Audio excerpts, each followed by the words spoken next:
This is not a conflict. ये जो कही जाती है बात ना कि पैलेस्टाइन एंड इसराइल का कॉन्फ्लिक्ट चल रहा है, ये कॉन्फ्लिक्ट नहीं है। You don't say that there was a conflict between UK and India.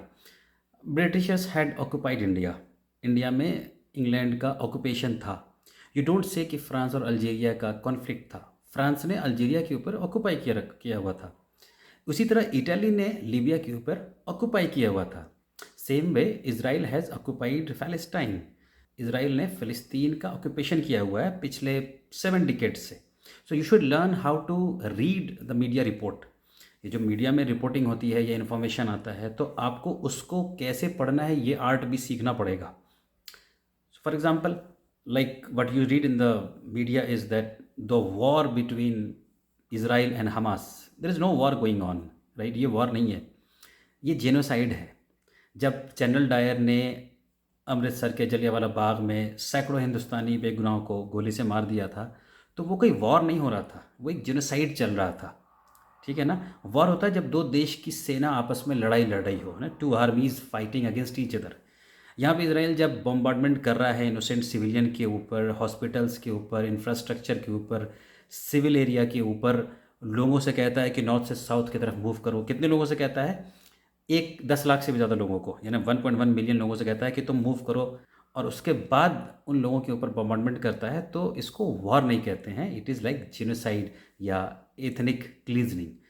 तो आपको समझना होगा कि जो रिपोर्ट में दिखाया था उसको पढ़ना कैसे है, हमें समझना कैसे है।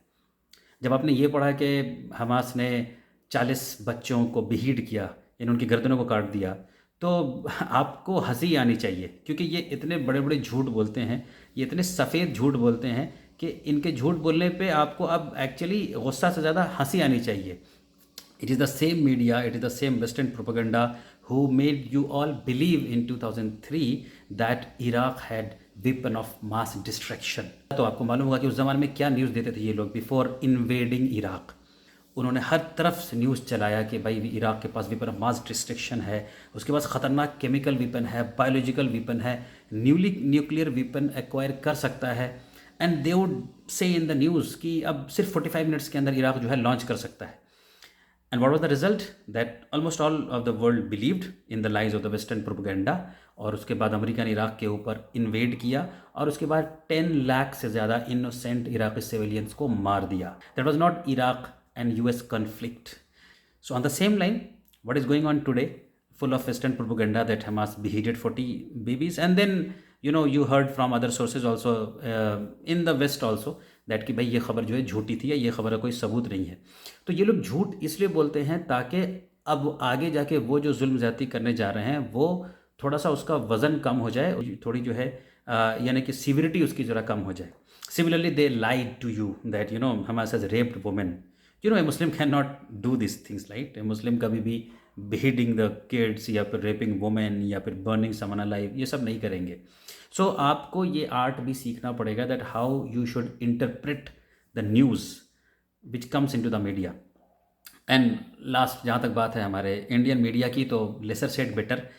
मतलब इसमें 2 सेक्शन है, आप 2 सेक्शन में बांट सकते हैं। एक सेक्शन जो मेजोरिटी है, जो एक हेटफुल मीडिया आज बन चुकी है, who has just hate in their mind, और who have already waged a war against Muslims and Christians in India, so they will always be behind you. तो इस इसराइल हमास के इशू को भी वो ऑब्वियसली नफ़रत के ज़रिए अपने वो पंप कर रहे हैं लोगों के अंदर। और वैसे लोगों से फिर again it is better as a wise person you should avoid watching those things and you should avoid participating in any such session. ये बहुत बड़ी बेवकूफ़ी है उन लोगों की, चाहे वो मुसलमान हो, जो इस तरह के टीवी प्रोग्राम्स में या ये हेटफुल जो चैनल्स हैं इंडिया के, उसमें जाके कोई बात बोलने जाते हैं। आपको पता होना चाहिए कि अल्टीमेटली वो नफ़रत ही फैलाएंगे, वो मुसलमानों को ही ख़राब दिखाएंगे। आपके मोहल्ले में, एरिया में, कहीं पे भी जब आप जाते हैं, कहीं देखते हैं 3-4 गुंडे किस्म के लोग बैठे होते हैं, एक लोफर बदमाश आवारा किस्म के लोग, आप उनसे जाके कोई डिस्कशन नहीं कर सकते, है ना। You can not go and discuss something.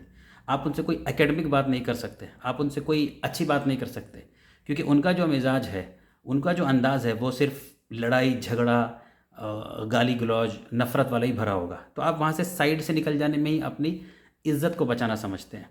आपको अपनी इज़्ज़त बचानी है तो वहाँ से साइड से आप निकल जाओ, उनसे उलझो मत। उसी तरह ये जो हेटफुल मीडिया है आज का इंडिया का, उससे आपको उलझने में आपकी इज्जत अपनी खुद जाएगी. So it is better so not to get engage with them. और बाकी जो रेस्ट न्यूट्रल मीडिया है या जो जस्टिस सीकिंग मीडिया है, वी रिस्पेक्ट देम.